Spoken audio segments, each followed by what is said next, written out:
The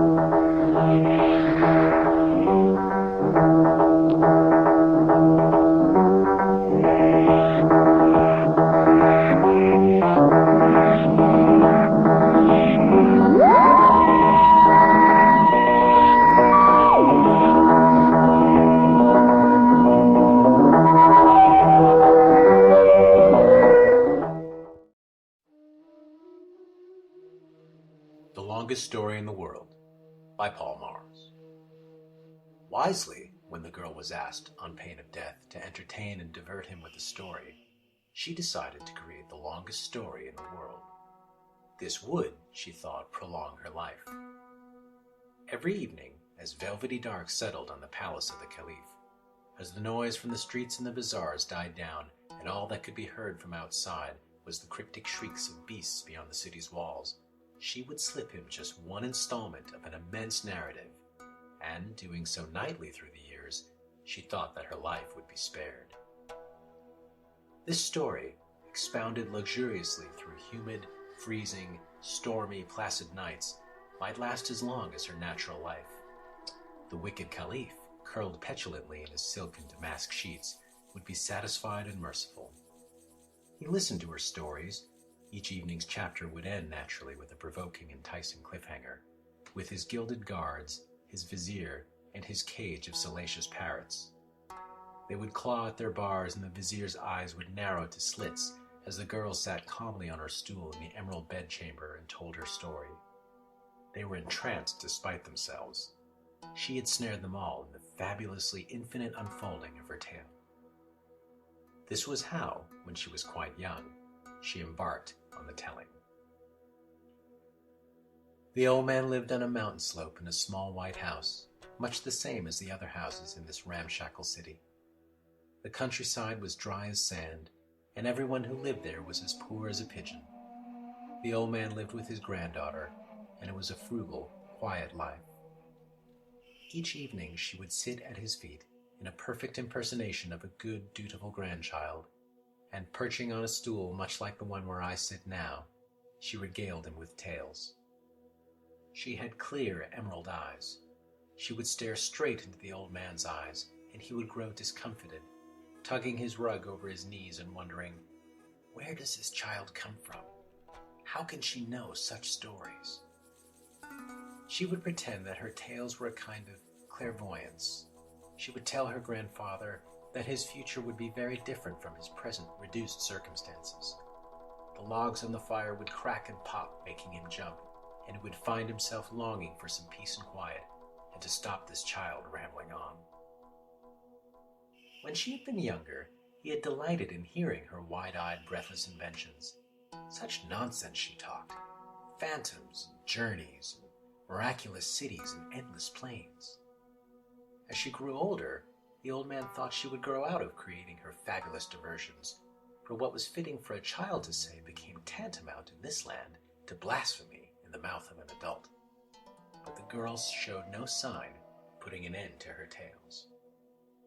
The old man himself had no taste for fantasy. Like many of his people, he believed it sacrilegious and disrespectful to their godlike ancestors, who had, through cunning and expertise, brought so many boons to their country. Why invent other myths? Such things could cause trouble. But when his granddaughter was quite small, he drew some small pleasure and pride from hearing her fairy stories. She told him that he would grow younger with every year. He would regain his youth and his strength, and he would do battle with the doughty powers of darkness. Like a child, she cleanly split the world into opposing factions and placed him, his hypothetically goodly and heroic self, on the side of the angels. He would, she said, slay monsters, infiltrate corrupt dynasties and empires, and bring vampires to their knees in their own dust. Witches would tremble at the mention of his name. Ah, but which name? He would adopt many in his travels. And they would flee into the desolate night, clutching their filthy rags about them at his passing. Demons, megalomaniacs, despots, all would fear his arrival in their lands. And he would transform himself again and again.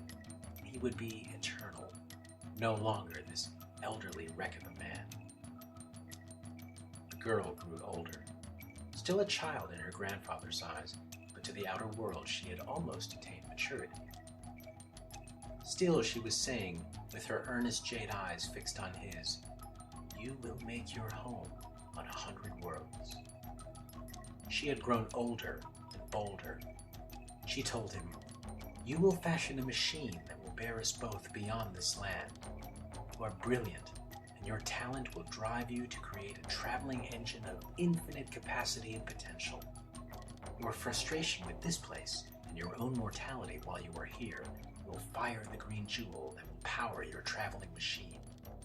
The machine will be vast inside, though it looks only a humble abode.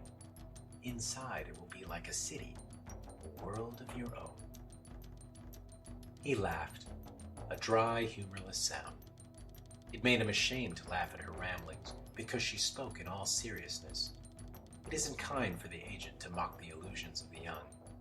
He said, "And where, my dear, will this miraculous engine take me?"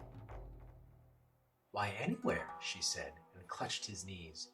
"This is what I have been saying all along. You will go anywhere and everywhere, and no one will harm you." Once again he found himself disturbed by her fervor. The girl was becoming obsessed. In recent months he had even wondered about having a court physician talk to her about her fantasies. But the physicians were notorious tittle-tattlers. No sooner had one of them taken his guileless granddaughter beneath his dubious wing than he would have spread word far and wide throughout the court that the old man had raised and harbored a mad girl, a changeling and a witch, and thus had endangered them all. They would both be burned and have their hearts plucked out.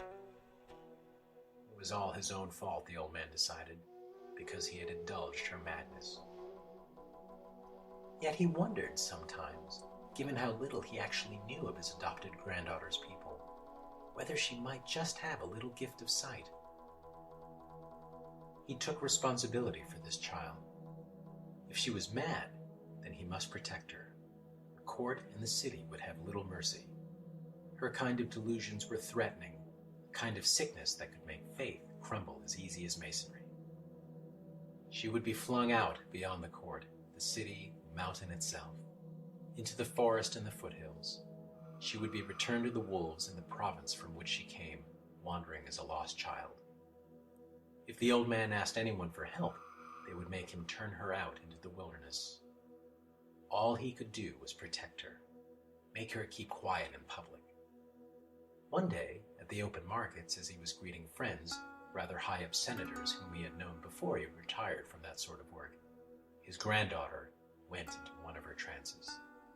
The old man could see by the set of her jaw and the curious light that came into her eyes. He hustled her away from the senators, bidding farewell before she could break into one of her tales. Walking home down the dusty hill, she was babbling happily.